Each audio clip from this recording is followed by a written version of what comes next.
Heart attack হঠাৎ করে হয় না। হার্ট অ্যাটাকের কয়েকদিন এমনকি কয়েক সপ্তাহ আগেই আমাদের শরীর নীরবে কিছু সংকেত দেয়, কিন্তু আমরা সেগুলোকে সাধারণ গ্যাস, ক্লান্তি বা ব্যথা ভেবে এড়িয়ে যাই। আজ জানুন হার্ট অ্যাটাকের আগে শরীর ঠিক কোন কোন সংকেত দেয়। নমস্কার বন্ধুরা, আজকের ভিডিওটা খুব গুরুত্বপূর্ণ। এই ভিডিওর তথ্য আপনার বা আপনার পরিবারের কারো জীবন বাঁচাতে পারে, তাই শেষ পর্যন্ত মন দিয়ে শুনুন। সংকেত নাম্বার 1, বুকে অস্বস্তি বা চাপ। হার্ট অ্যাটাকের সবচেয়ে সাধারণ লক্ষণ হলো বুকে চাপ, ভারী ভাব বা জ্বালা পোড়া। মনে হবে বুকের ওপর কেউ পাথর চাপা দিয়েছে। কখনো ব্যথা আসে আবার চলে যায়। অনেকে এটাকে গ্যাস ভেবে ভুল করেন। এই ভুলটা কখনো করবেন না। সংকেত 2, বাম হাতে, কাঁধে বা গলায় ব্যথা।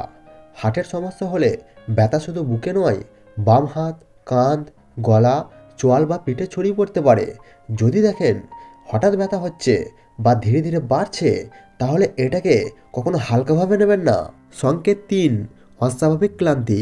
কোনো কাজ না করেও যদি হঠাৎ খুব বেশি দুর্বল লাগতে শুরু করে, সামান্য কাজেই হাঁপিয়ে যান, এটা হার্ট দুর্বল হওয়ার সংকেত হতে পারে। বিশেষ করে মহিলাদের ক্ষেত্রে এই লক্ষণ বেশি দেখা যায়। সংকেত 4, শ্বাস নিতে কষ্ট হওয়া। হেঁটে গেলে বা বসে থাকলেও যদি শ্বাস নিতে কষ্ট হয়, মনে হয় বাতাস পাচ্ছেন না, এটা হার্টে রক্ত সঞ্চালনের সমস্যা বোঝাতে পারে। সংকেত 5, অতিরিক্ত ঘাম। ঠান্ডা আবহাওয়াতেও হঠাৎ করে ঠান্ডা ঘাম হওয়া, শরীর ভিজে যাওয়া, এটা হার্ট অ্যাটাকের আগের গুরুত্বপূর্ণ সংকেত। সংকেত 6, মাথা ঘোরা বা বমি বমি ভাব। অনেকের ক্ষেত্রে দেখা যায় হঠাৎ মাথা ঘোরে, বমি বমি লাগে, চোখে অন্ধকার দেখায়। এগুলো হার্টে অক্সিজেন কম পৌঁছানোর লক্ষণ। সংকেত 7, ঘুমের সমস্যা ও অস্থিরতা।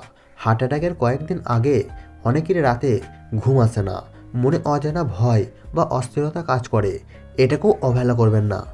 যদি একসাথে এই 2-3টি লক্ষণ দেখা যায়, তাহলে কখনোই দেরি করবেন না। সঙ্গে সঙ্গে ডাক্তারের কাছে যান। নিজে গাড়ি চালাবেন না, সময় নষ্ট করবেন না। বন্ধুরা, হার্ট অ্যাটাক হঠাৎ নয়, শরীর আগেই আমাদের সতর্ক করে। শুধু দরকার সেই সংকেতগুলো চিনে নেওয়ার। এই ভিডিওটি আপনার প্রিয়জনের সঙ্গে শেয়ার করুন। হয়তো আপনার একটি শেয়ার কারো জীবন বাঁচাতে সাহায্য করবে। ধন্যবাদ।